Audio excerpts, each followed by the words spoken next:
Obligatoire. Aujourd'hui, la République démocratique du Congo, notre cher et beau pays, fait face à un problème de nos Wazalendo. Les Wazalendo, ce sont des patriotes, comme on les appelle, mais aujourd'hui, qui n'obéissent à aucun commandement militaire formel. Donc, ils constituent aujourd'hui un danger permanent pour nos compatriotes. Donc, nous devons d'abord commencer par organiser ces Wazalendo et continuer à enseigner le patriotisme dans nos écoles primaires, secondaires comme universitaires, faire voir à nos compatriotes, à nos enfants, les bien fondés d'être militaires.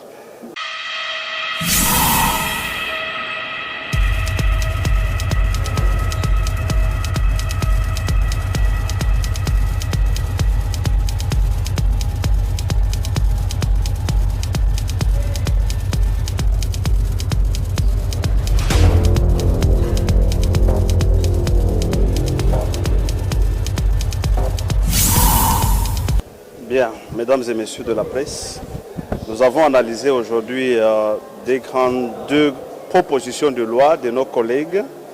La première est celle portant formation obligatoire de tous les patriotes congolais d'être formés militairement, obligatoirement.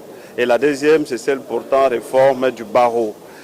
Et pour la première loi, celle de la formation obligatoire de la formation militaire, nous, en tant qu'élus, personnellement, je m'inscris en faux parce que être formé militairement, ça doit être d'abord un problème personnel, le consentement de l'individu, etc. Et non être obligatoire. Aujourd'hui, la République démocratique du Congo, notre cher et beau pays, fait face à un problème de nos Wazalendo. Les Wazalendo, ce sont des patriotes, comme on les appelle, mais aujourd'hui, qui n'obéissent à aucun commandement militaire formel.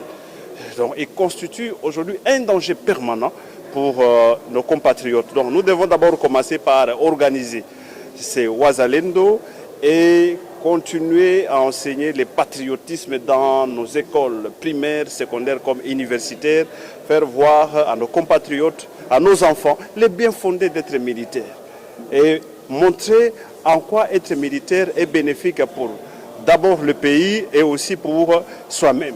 C'est ce que nous disons que nous nous sommes inscrits en faux. Mais deuxièmement, quant à la réforme sur le barreau, vous allez comprendre que les soucis majeurs des initiateurs de cette proposition de loi, les soucis, c'est d'écarter les défenseurs judiciaires. Petit à petit, il faut donc les écarter et ne rester qu'avec les avocats. Alors que dans toutes nos provinces et dans nos territoires, les 145 territoires, vous allez trouver qu'il n'y a pas d'avocats. Il y a plutôt des défenseurs judiciaires qui vivent au quotidien avec nos compatriotes, qui savent palper la réalité de nos compatriotes, parfois excusez-moi, de ceux-là qui ne savent pas lire, écrire, mais ce sont ces défenseurs qui sont plus proches de ces gens-là. Et donc les écarter, ce serait donc injuste. Et aussi, lorsque nous prenons les éléments sociologiques, vous allez comprendre que cette loi ne s'est pas adaptée à l'évolution démographique et même à la réforme de notre administration. Donc aujourd'hui, dans la ville de Kinshasa seulement, nous parlons, il y a plus ou moins 20 millions d'habitants, mais avec 9000 avocats.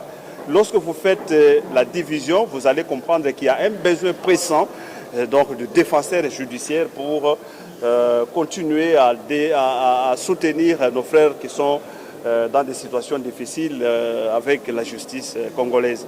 Donc, nous avons estimé à notre niveau qu'il y a écarter les défenseurs judiciaires, c'est aussi violer notre constitution à ses articles 13 ainsi que 19. Sur le plan technique, donc, il y a inconstitutionnalité. Voilà donc, mesdames et messieurs, c'est à quoi nous avons expliqué notre position, et aussi sur le plan philosophique, bien sûr, ou encore politique.